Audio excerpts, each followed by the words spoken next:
Well, it's that time again, time for our monthly dose of bad news from the government. According to the Bureau of Labor Statistics, inflation is roaring along at a 15% annual rate. Now, of course, that double-digit inflation is not new. As its diagram shows, the Consumer Price Index has been increasing steadily since July of 1980. What the diagram doesn't show, however, are the real problems associated with the Consumer Price Index.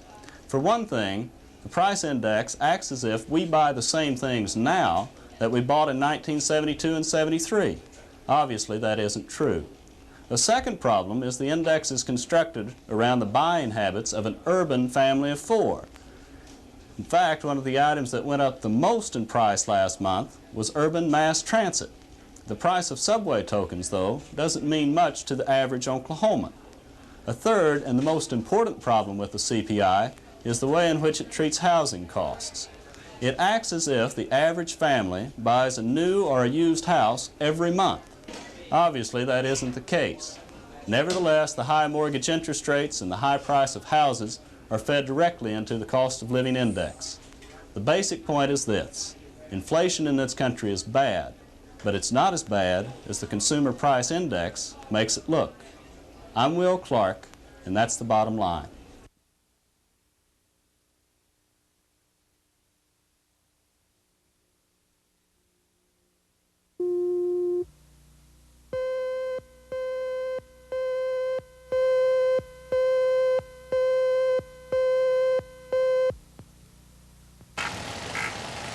The short-lived storm caused a dilapidated brick building to crash down on a parked car on Northeast 2nd Street. 3 people were in the car. All were injured. One, Freddie Mae Johnson, had to be pried from the crushed automobile. She had been sitting closest to the curb. She suffered a broken neck and is in serious condition.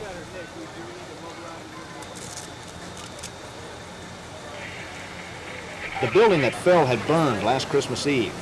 Only a shell of the upper floors remained, and it was the second floor that fell.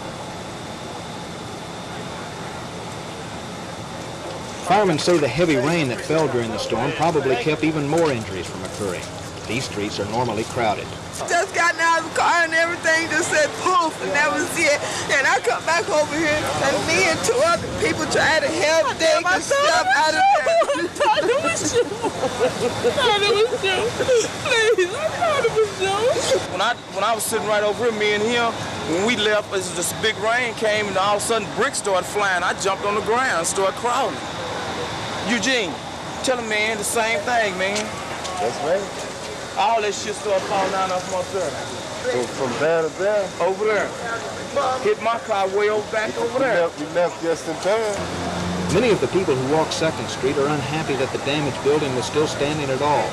They say it should have been condemned long ago. From Northeast 2nd Street, Darrell Barton, Action 4.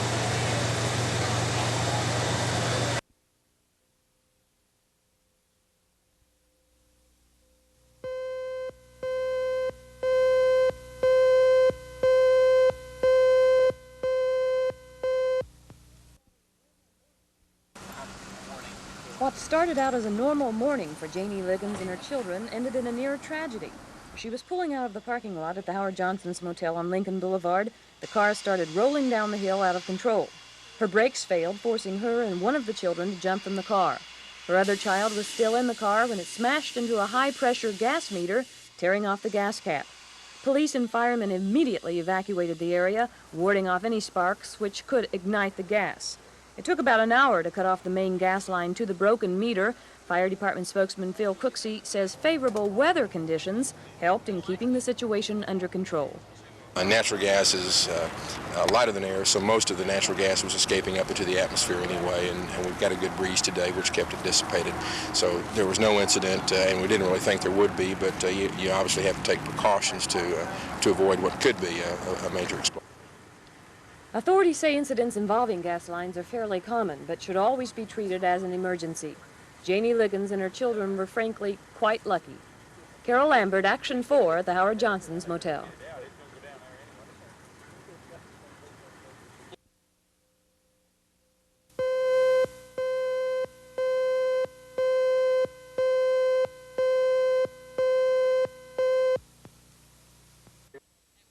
More More than 200 Wildewood Addition residents filled a planning commission meeting. They were angry at a developer's plans to build a 65-acre business complex in their neighborhood.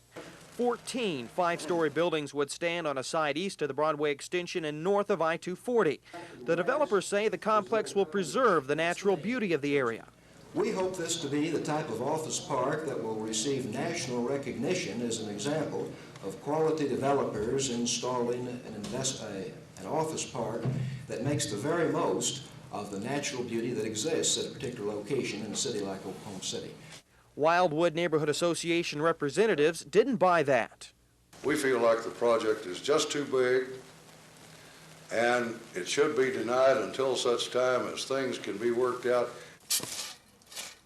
The proposed complex would stand next door to Norma Burris's home. She is angry at the plan and claims property values in the neighborhood will plummet. We don't want building back here. We think the city or the state can come in here and make this area a nice scenic area for the highway. Give us the same consideration that they gave the Cowboy Hall of Fame. Dean Crackle, one man, told them what to do, and they did it. And very rapidly, he got results. And here we are, 400 families, and we've got to go down there and beg. Norma Burris and her neighbors are especially worried about the increase in traffic in the area. Developers say most of the estimated 2,500 cars a day using the complex could be routed away from the Wildewood area. But the people living here say any more cars would be dangerous to their children. The Planning Commission today put off a decision on the complex for 30 days until a thorough traffic evaluation is completed. Mark O'Neill, Action 4, Northeast Oklahoma City.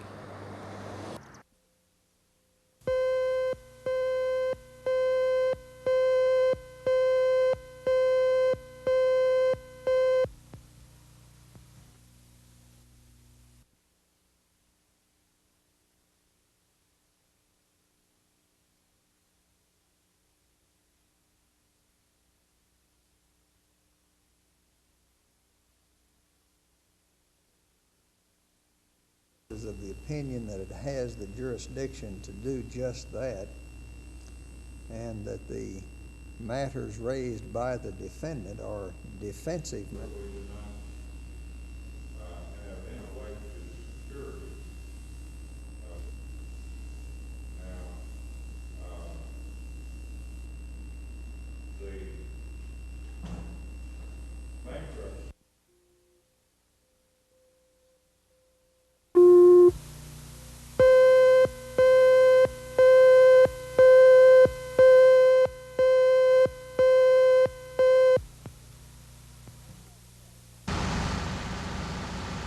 A motel guest was the first to notice smoke at the Downtowner Motor Inn. He notified the desk clerk, who turned in the first alarm. Firefighters went into action in heavy smoke on the second floor blaze. Some went door to door to make sure all the other guests were evacuated from the building.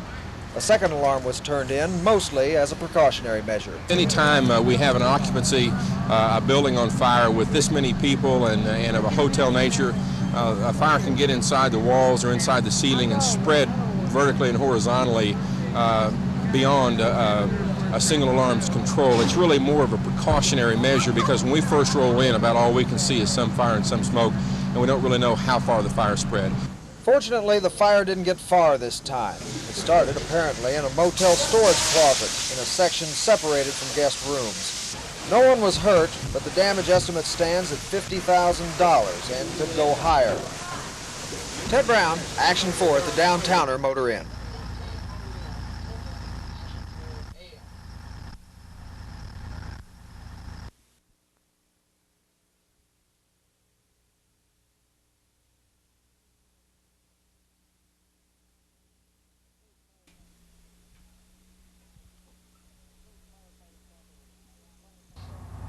At first, firefighters thought they were responding to a small furniture fire, but when they arrived, it was obvious flames were consuming a fourth-floor apartment.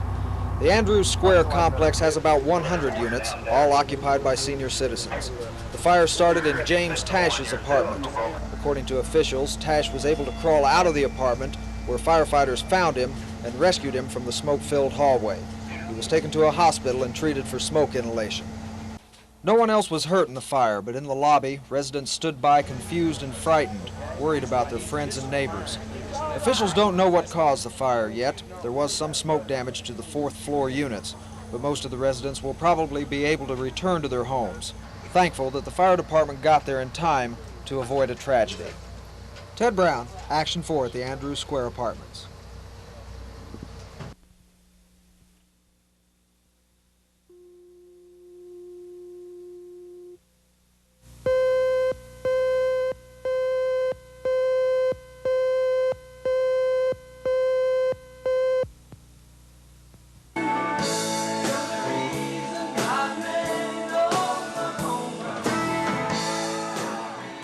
David Frizzel and Shelly West were just two of the entertainers on stage at an outdoor concert in Norman last July. The promoters of this music extravaganza had their share of legal problems because of certain restrictions on the land. Well, the promoters are planning another big event, and once again they're involved in a legal hassle. Norman city officials have barred the sale of beer at the former pecan grove because the property is not zoned for commercial activity. District Judge Trimble ruled in favor of the city.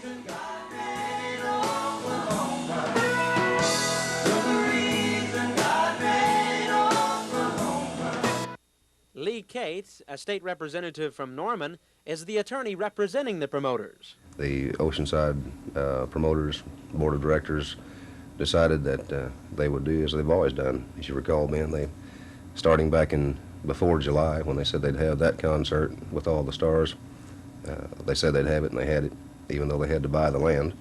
And they said they were going to have a concert this Saturday, September 5th, with 9 bands, and they're going to have lots of cold beer. So their decision was to give away the beer.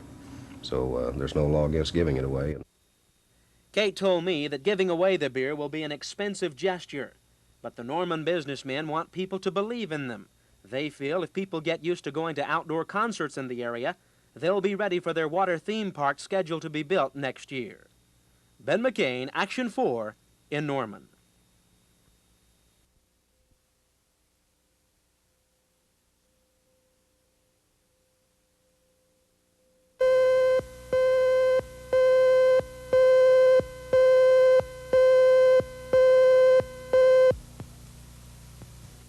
The incident started at about 11:15 this morning at CSU's University Center. Inside these doors, there is a bulletin board, and some anti-Khomeini literature was ripped off. 2 groups of Iranian students got in a big fight. Officials say 2 of the Iranians had stab wounds. Both were released from the hospital earlier today. The CSU administration says it won't stand for any more violence. I think what happened today is pretty well already defined. I think this was an incident between 2 people, and others became involved. We're talking about something very emotional. I don't know that you have guidelines for people who get very emotional about the kinds of things and events taking or happening to them and their families. We'll not tolerate that kind of action, and that'll be taken by either suspending or expelling the people, or else if they are non-students, and in this case of 5 people we know about at this time, 2 are not enrolled.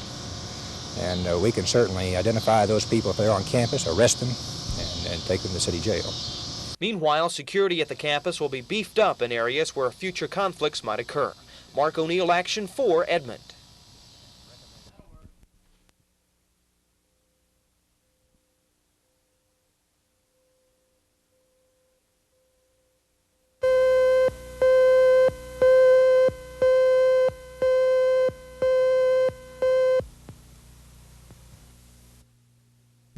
Learning starts in the classroom, but if you can't use the knowledge outside, it isn't worth much. Lisa Youngquist learned that early. She and several other members of the OU band are mailing press releases to their hometown newspapers. They're trying to raise money to send the band to Southern California. The USC game kicks off the '81 Sooner season, and the band members want to be there to show the team that the pride of Oklahoma is right there with them. We're pretty optimistic. We were told at the first, he didn't even mention USC at pre-band camp. It just wasn't even talked about. It's so much money to go, and we didn't feel like, we couldn't exactly say, well, the university should send us, because they send us to Florida every year. Almost every year around here. Lisa and the other band members are already practicing for the big day, even though they don't have enough money to pay for the trip, at least not yet. They're determined to get to USC one way or another. They're willing to put in the work if we're willing to help pay the bills. Sue Lauer, Action 4.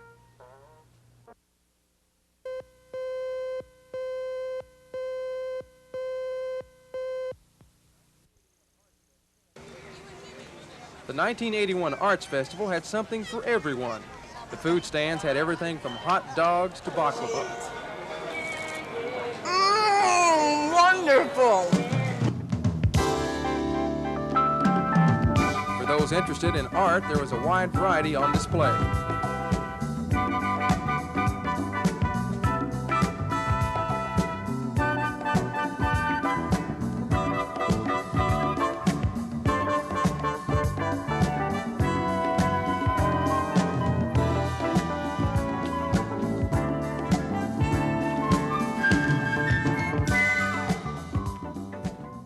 A teenage drama group called the Zany Arts Players kept a number of younger art lovers enthralled with original play.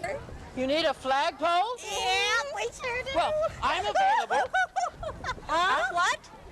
I'd like to be a flagpole. Oh, no, we couldn't. We just couldn't. No, but please, I would love, really love to be a flagpole. Beg us. Clown and small? Yes. Would you please let me be a flagpole? All right, you're a flagpole. All right, stand right there. You've just been delivered. Wait a minute. What am I made of? Steel. Wood. Wood. What? I'm not hollow, am I? The children also got to test their talents at creating their own art.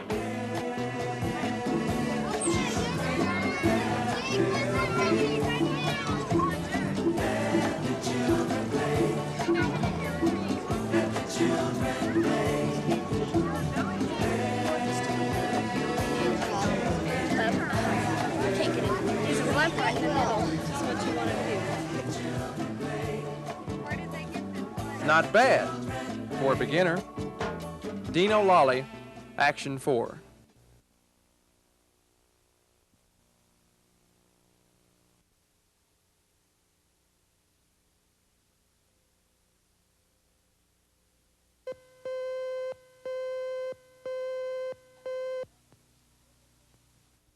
Same loop, but they're different sizes. Now, cut this larger loop.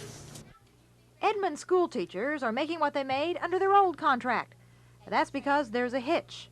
The school board and teachers can't seem to agree how much more the teachers should get over the average $1,600 raise recommended by the legislature. The school board at first wanted to give them $300 more, but negotiations broke down. And the teachers feel the school board has not been listening to their concerns. They're willing to negotiate non-money items. When it comes to money items over and above the state-mandated increases and increment increases, which have already been established, they have a problem in negotiating money above and beyond that. The school board disagrees. We obviously feel we've made a very strong offer. A 15.5% average salary increase we think is very fair. It ranges from $2,100 to $3,290, and we feel that we've made a good offer. Obviously, they do not feel that way. The Board of Education will meet tonight and decide whether to renegotiate or declare an impasse and ask for a federal mediator. Although all of this seems serious with no contract agreement, it has not affected city schools, and teachers decided long ago not to strike. So things are not as serious as they seem. Bella Shaw, Action 4 in Edmond.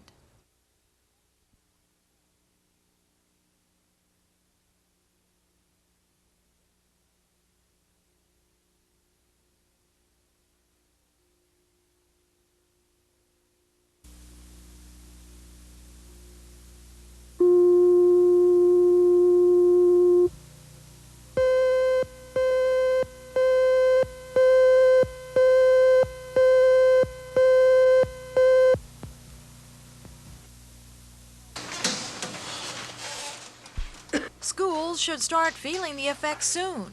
Here in Oklahoma, a whopping $5.5 million has been slashed in federal funds. The biggest cut comes in what they call impact aid. That will affect the remedial reading and math courses, ironically one of the government's biggest programs. Another big program is VOTEC. Vocational education has been cut by over $1 million. The handicap have been hit with a $74,000 loss. And of course the president has received a lot of criticism for cutting that one. If the children don't feel the cuts in the classroom, they may feel it in the lunchroom. Here in Oklahoma City, the price of a meal has already been raised from 75 to 95 cents. All of this was expected, and the executive director of the National Education Association now paints a grim picture for public schools. Well, I believe that the Reagan administration is making a willful effort to undermine the public schools and to make it more difficult for them to succeed because of a strong desire on their part to strengthen the private schools and because of a strong preference on their part to have the American youth in private rather than public schools. What does all this mean? It means that the legislature will have to come through and make up the money. Here in Oklahoma, with a healthy economy, that shouldn't be hard to do. But with corrections, roads, and highways all vying for money, lawmakers will have to set their priorities. But one thing's for sure, the kind of education your child receives now depends on the state he lives in. Bella Shaw, Action 4 at the state capitol.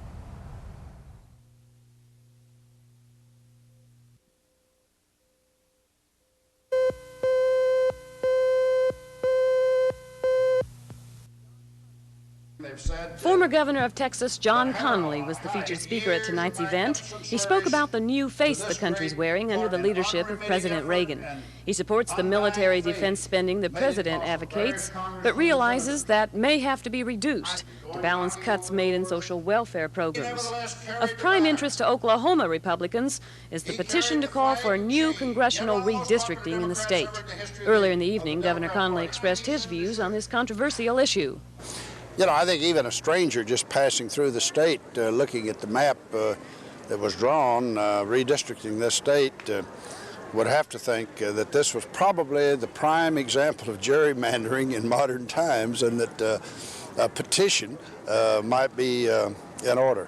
When you take a county like Oklahoma here, and that's entitled to a congressman all of its own, and it's a homogeneous group, and it would make a very, very effective district. A congressman would know precisely what his constituency was, and you split it in 3 groups. You give part of the county to each of 3 congressmen. You tend to destroy the influence. From here, Governor Connelly will continue his Republican campaign swing through the states. No longer a nominee for political office, Connelly says the mood of the country wants a change, and he wants to do his share in carrying that change forward. Carol Lambert, Action 4, the Cowboy Hall of Fame.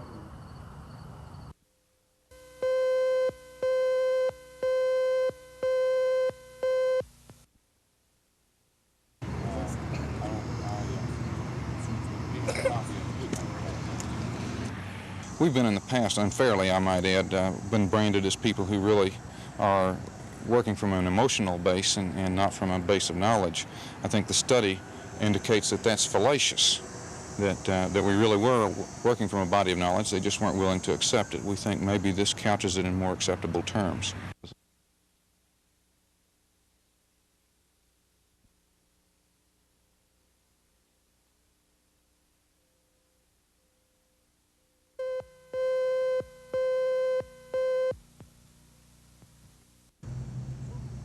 The Oklahoma City Council is considering an ordinance that would ban all glass containers from being brought into city parks, not only to beautify the parks, but also to cut down the chances of someone stepping on a broken piece of glass.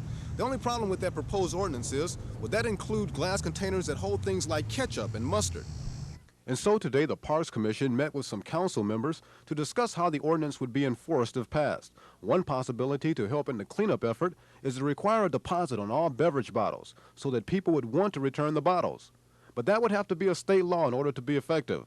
The president of the Pepsi-Cola company says there are enough laws on the books already without singling out glass bottles for beverages. Industry, the park departments, the city government, all can get together and try to work out a plan so we can solve this problem without laying another ordinance on the books that is really unenforceable. they have litter ordinances. If somebody wants to pick up a person that litters and take them down to the county courthouse, they can be fined $100 for that. There are only a few parks where there is a real problem when it comes to glass containers. The final decision was to wait until next February to see if the situation improves at all. If it doesn't, there's a strong likelihood all glass containers will be banned from parks, no matter what the container holds. Ed Stewart, Action 4.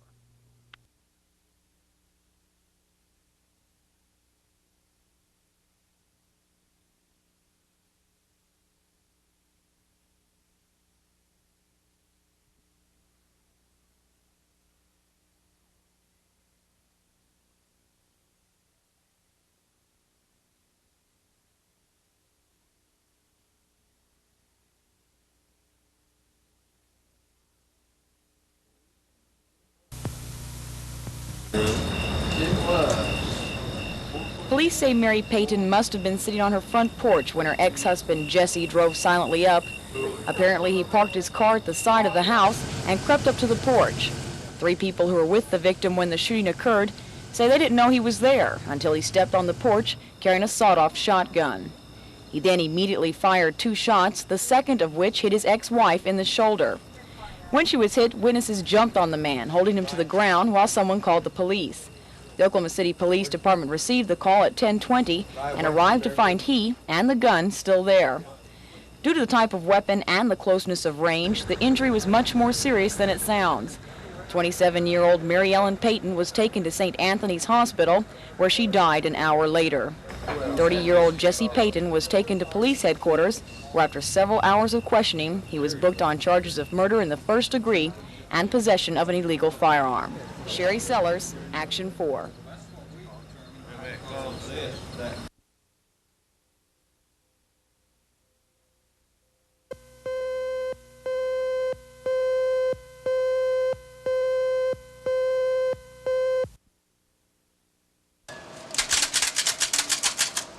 Liquor retailers have been busy lately.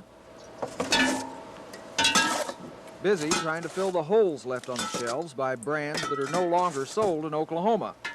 Discriminating taste may be upset by the disappearance of some of their favorites, but one retailer says they shouldn't have any trouble finding substitutes of quality. Well, we've had questions like, what are we going to drink? What's the next best thing to Crown? What's the next best thing to Canadian Club?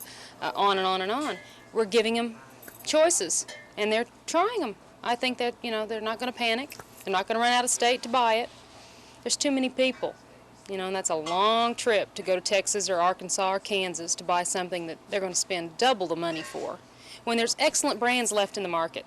Some of the more popular brands benefiting from the lack of competition are Jack Daniels, Jim Beam, Old Crow, Johnny Walker, Popov Vodka, and you can still find plenty of Bacardi, although it's rumored they may pull out too, Wild Turkey, Weller's, Bell's, and Early Times, along with dozens of other lesser-known labels.